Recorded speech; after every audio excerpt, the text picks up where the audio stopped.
Ian said he's going to take a week off on the recap, so let me go ahead and give it a shot. The Cowboys started the game with some theatrics, obviously failing to pick up a third down until, wait, you guessed it, CD Lamb being an acrobat and staying on his feet to trot into the end zone. Very much like every Colts game that the media seems to have forgotten how they play football, the Colts tend to hang around and, make it a game well into the fourth quarter until an explosion of miscues propelled the Cowboys forward. Three straight turnovers from the Colts led to an 39 points by the Cowboys. No, 33 points in the fourth quarter by the Cowboys.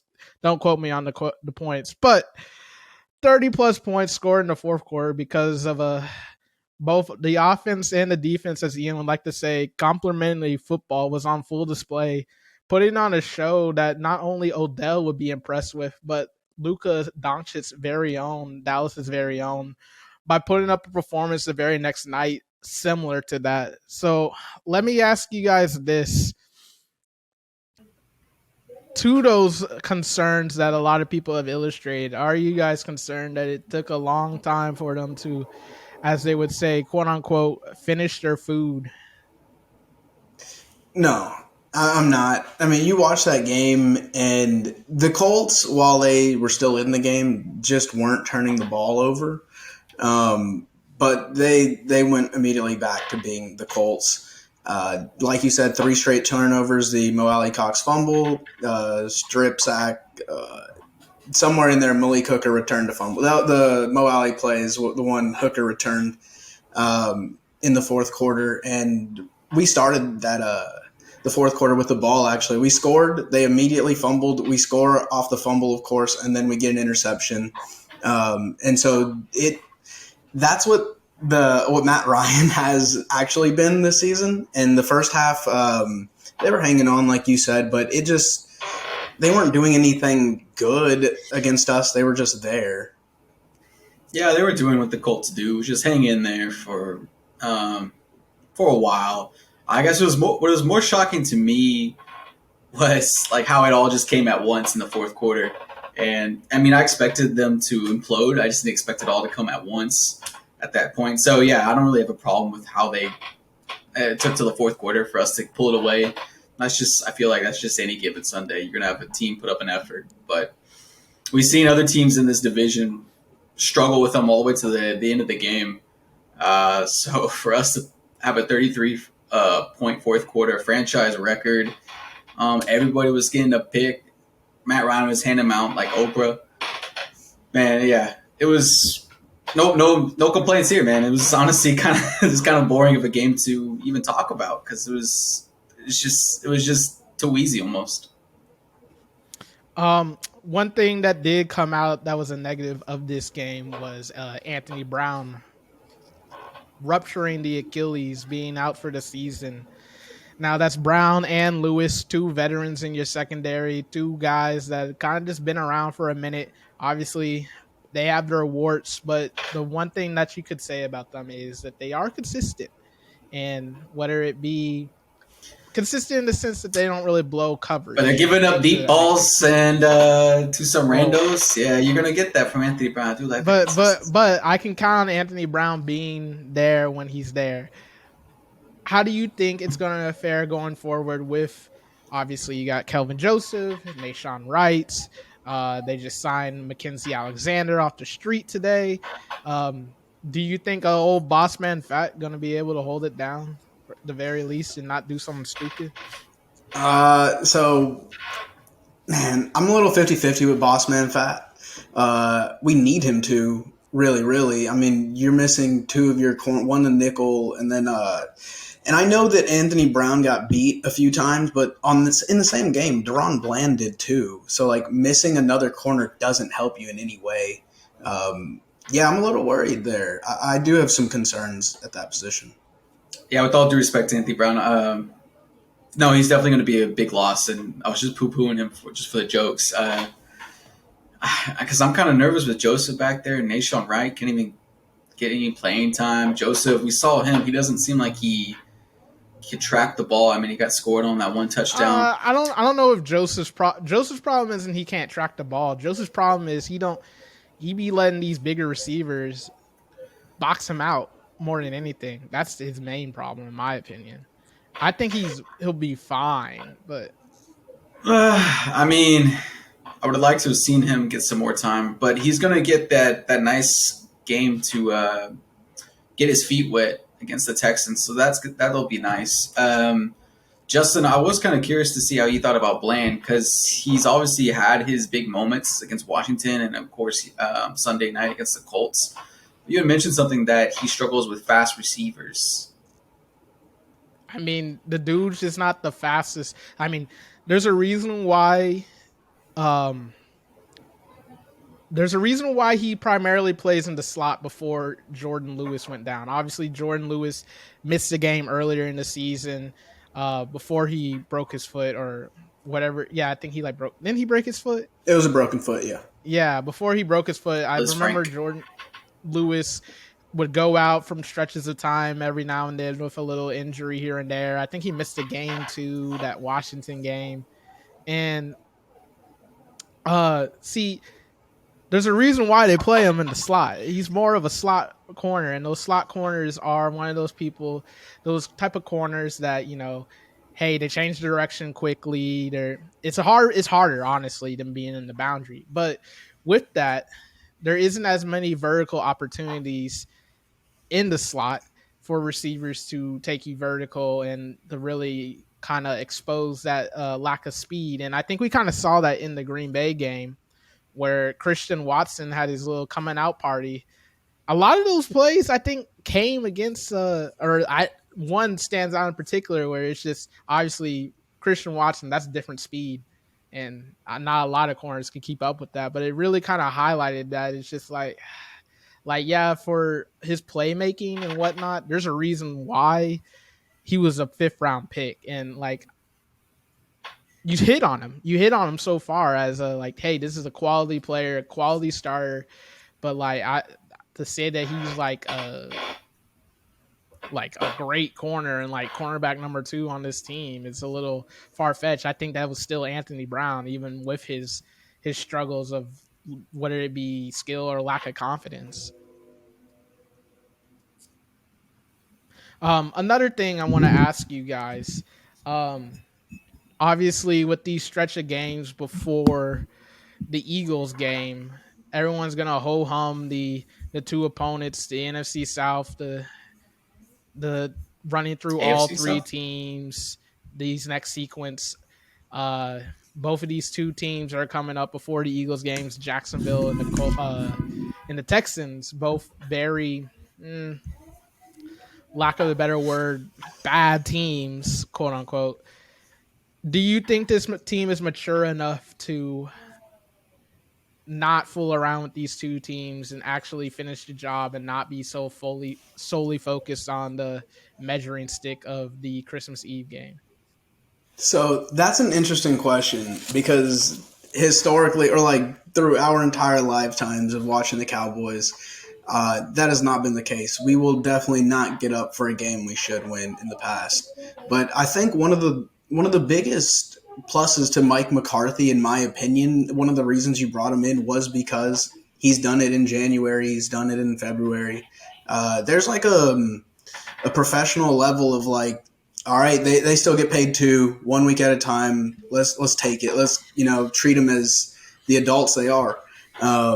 So I feel like I said, historically that fear has been there, but I feel like with the people we have in charge, with Dan Quinn holding the defense down, I feel like those are games that we'll hopefully take seriously.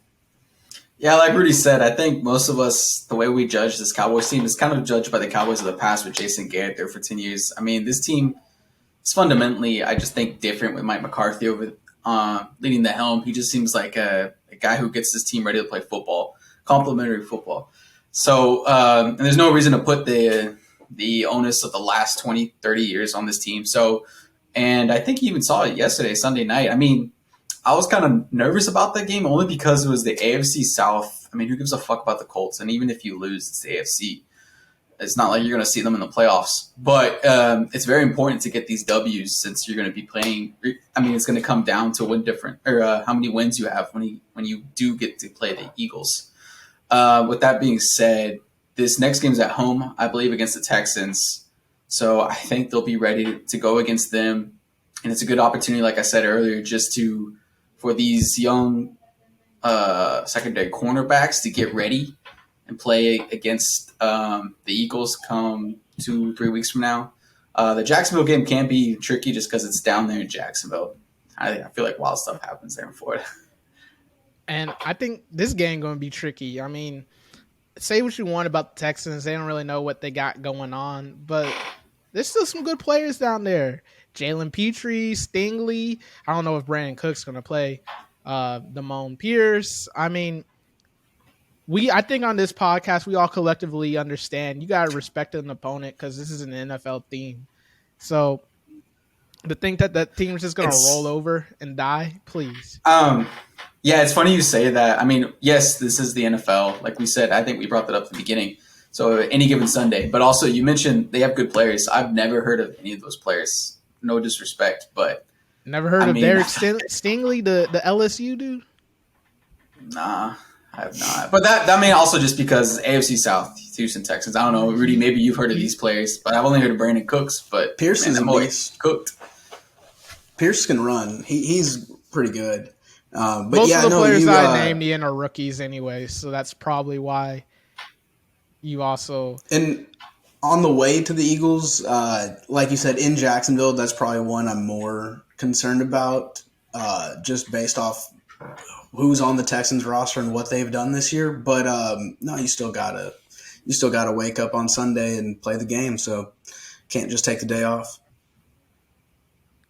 I think as long as they win, it won't be a problem. Just win it. I don't care how it looks.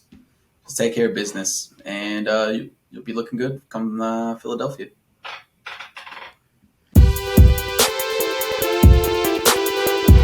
All right, guys. So you know how I be calling Baltimore the Fighting Lamar Jacksons. Well, I got a text from my boy Marcus Peters that can't be doing that no more because I'm putting too much emphasis on Lamar Jackson. And as Marcus Peters says, you can't just put all the pressure on him. You got to disperse it to the rest of the team. With that being said, Justin, I don't know if this was your pick last week, but the Baltimore Ravens did escape by the skin of their teeth. No, bro, against the Denver Broncos. You think I banking on the Ravens to cover anything? Absolutely not. No. I thought, you take the Broncos. Oh, no. We'll get to that. We took an L for the first time in forever, y'all. So I apologize I made y'all a lot of money these past couple of weeks, but this past week that we rode with the Titans and you saw what that got us. But, however, yes, as Marcus Peter would not like us to call him the Fighting Lamar, is Lamar going ahead and we're going to have to really rely on Marcus Peters in that unit because that dude, Tyler Huntley, he ain't it, bro. He ain't it. No, I mean, they put up 10 points and they had to win at the last second. Oh, I mean, like, it was kind of funny. I thought there was just normal Ravens. I mean, I still thought Lamar Jackson was back there, and then I heard that he got hurt. So, man, I'm sad because of that. But speaking of injuries, man, over in the Bay, San Fran lost to G. Jimmy G goes down. Lost the Grand? Mm-hmm. Man. Well, we ain't shedding no tears over here. This might be a blessing in disguise for them. Oh, no. Show some respect to Jimmy G. They're going to have to stick to the run. So, first of all, let me just go ahead and tackle this, bro. I've had enough of, they're going to rally around Brock. They're going to rally around. Like, bro, it's a football team. What do you think they're going to say? Like, no, yeah, fuck Brock. Let's just go ahead and get Colin Kaepernick or somebody. Like, what the fuck? Why are we hyping this up?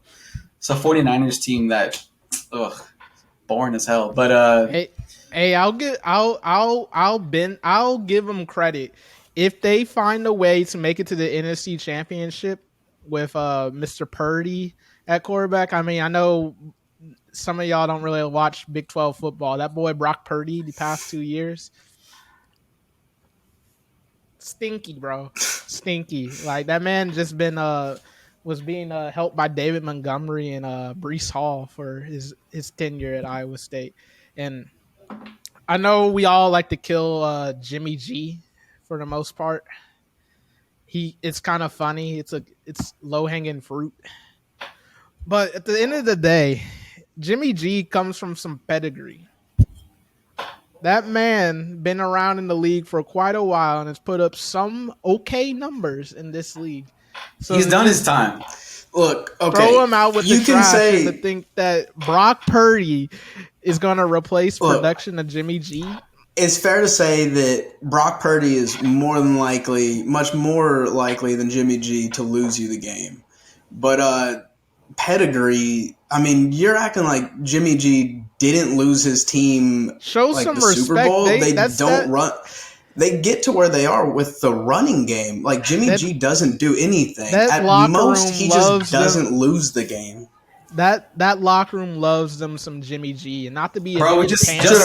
They can love him all they want. That doesn't make him a better player than he is. But we just prefaced this segment how the 49ers love them some Brock Purdy, bro. They're just the 1960s, handing out love every which way. No. And they're a 1960s team. They run the ball. That's what they do. Jimmy G is dependable. He executes. He's just gonna do something stupid. He does not always execute. He can drill a ball into the ground for fun throughout the game. I don't think Brock Purdy is going to be able to execute to the same level as Jimmy G. He has to hand the ball off. I mean, it's a low bar to pass, but yes, I agree. Brock Purdy. I'm saying though, just don't act like Jimmy G was like a top 10 quarterback in the league or something. Trust me.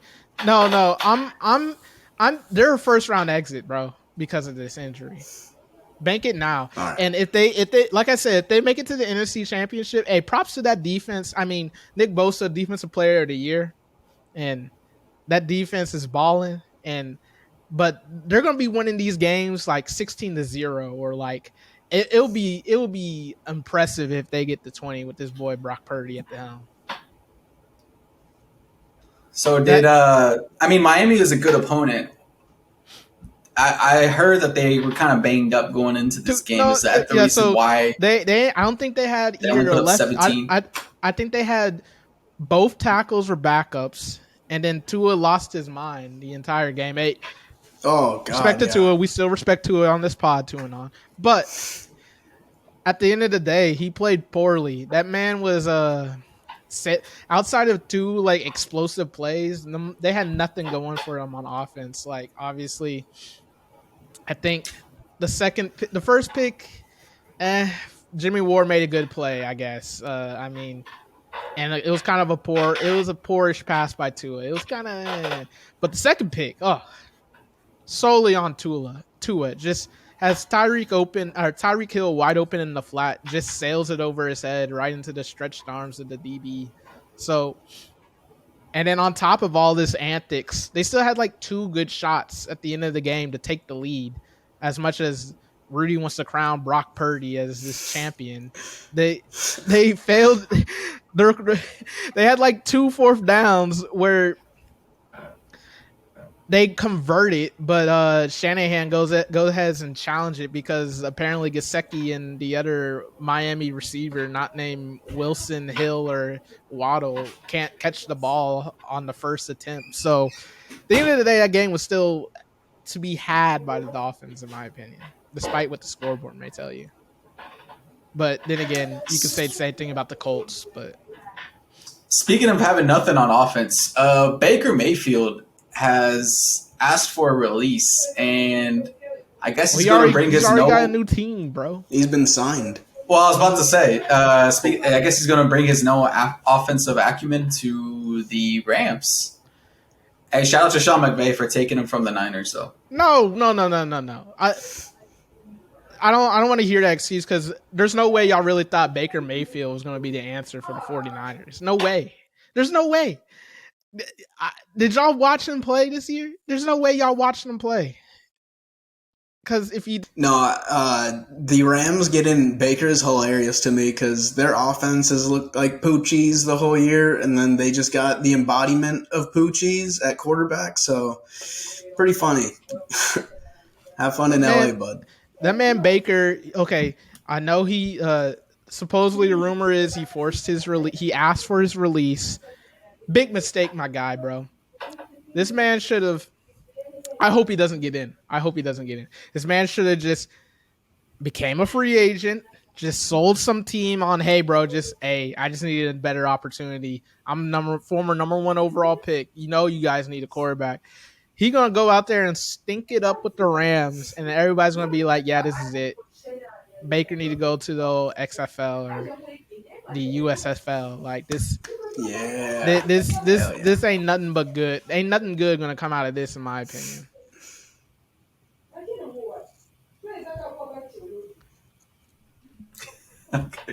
Um, Yep.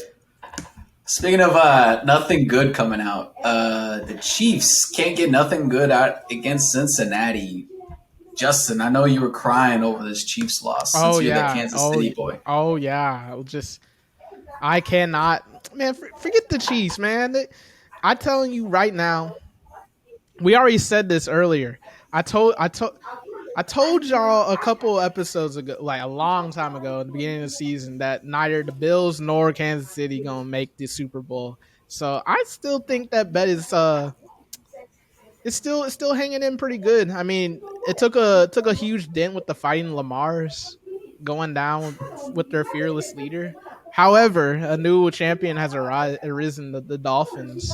So Well, they didn't look like it on Sunday. well, I was going to say, with all this back and forth. I'm gonna tell you right now. Hold on, stay with me. The NFC better than the AFC. Don't let nobody tell you that the latter. Wow, I really had to struggle to stay with you on that take. But the worst thing about this is that with all this swapping wins and losses in the AFC, guess who's in top now at the number one spot? The Bills. The Bills. That's going to change this weekend when they play the Dolphins. So, man, I hope you're right, but we just saw Tua tag no sweat. We'll see, man. That's all right. Both of those teams fake, man. I'm telling you, the reason why the Dolphins look like that against the 49ers is because they're playing an NFC team, man. Them NFC teams too physical for them AFC teams. AFC, they just be playing finesse ball over there. The NFC, they be popping the pads. So, oh boy, this man. Don't let all them quarterbacks fool y'all into thinking that that makes the conference better. There be some real hitting going on in the NFC. Good Lord. Okay. I mean, just look at the bottom feeders. New Orleans, Tampa Bay, those two teams vying for a playoff spot. The pads were popping, even though they're trying to paint this narrative that TB12 did it again when New Orleans just gave that man a rabbit out of his hat for no reason whatsoever. Bro.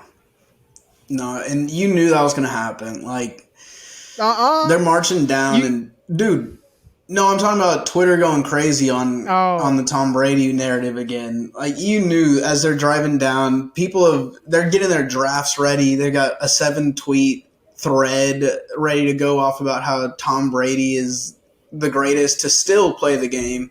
I mean, it's God. New Orleans especially gifts it to him. Gifts. Given so many things New Orleans had to do stupid to just give them that game. Starting with, we're up 13-3, 4th and 2 at the Tampa Bay 8.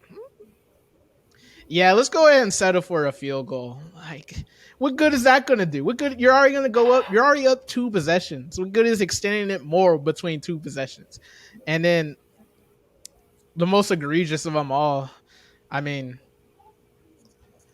I'm not going to kill Mark Ingram. He's probably hurt, but they couldn't get 1 yard after he ran out of bounds. Like, goodness gracious. Like, give me a break.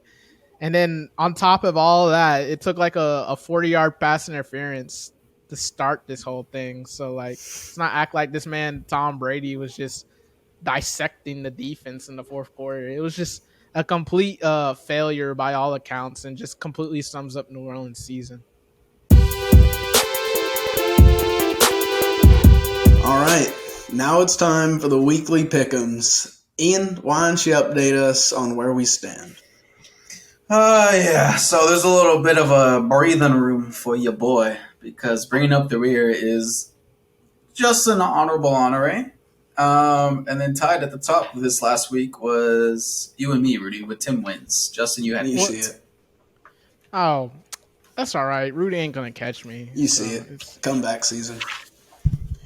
And let's start that season right now. Week 14 of the NFL season. We're going to start it on Thursday when the Redundant Raiders much. travel to LA to take on the Rams. Fellas, who you got? Derek Carr. They're on a 2-game win streak. Who else? Yeah, give me the Raiders. Yeah, give me the Josh Jacobses. That was too clunky. I don't know why I said that. Moving on. Vikings traveling to Detroit to take on the Lions. Who y'all got there?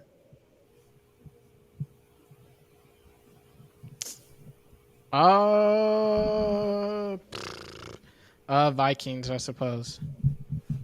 Yep, Vikings. Yeah, clean sweep for the Vikings there. Moving on, we've got a matchup with no quarterbacks as the Ravens travel to Pittsburgh to take on the Steelers. Who you got? The Steelers. Yeah, since they're now called the Baltimore Ravens, give me the Steelers. Yeah, hometown Steelers as well. Moving on, we got a divisional matchup here as the Cleveland Browns travel to Cincinnati to take on the Bengals. Fellas, who you got? Ew. The Bengals. Yeah, Bengals. Yeah, Bengals for me. All right, and moving on, we've got the New York Jets traveling to Buffalo to take on the Bills. Fellas, who do y'all got? All right, y'all. This is the bet of the week. Hit my music. All rise for the honorable honore.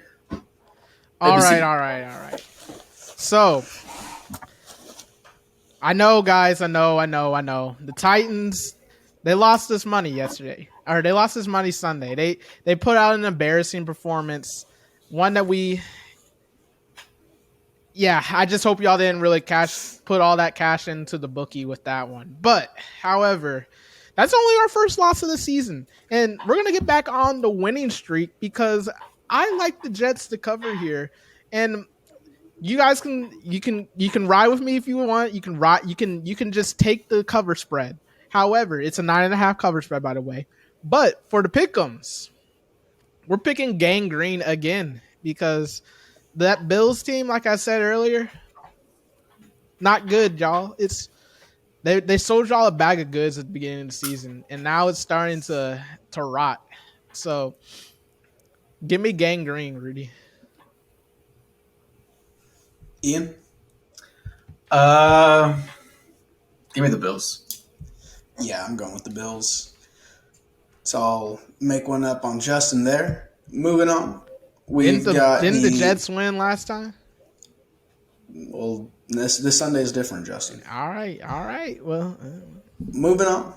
We've got the Texans. Too. That's good. Oh, yeah. That doesn't benefit me. All right. Moving on. The Texans traveling to Dallas to take on the Cowboys. Who y'all got? The Cowboys. Yeah, them boys. Yeah, Cowboys clean sweep. Moving on. A divisional matchup as the Eagles travel to New York to take on the Giants. Fellas, who you got?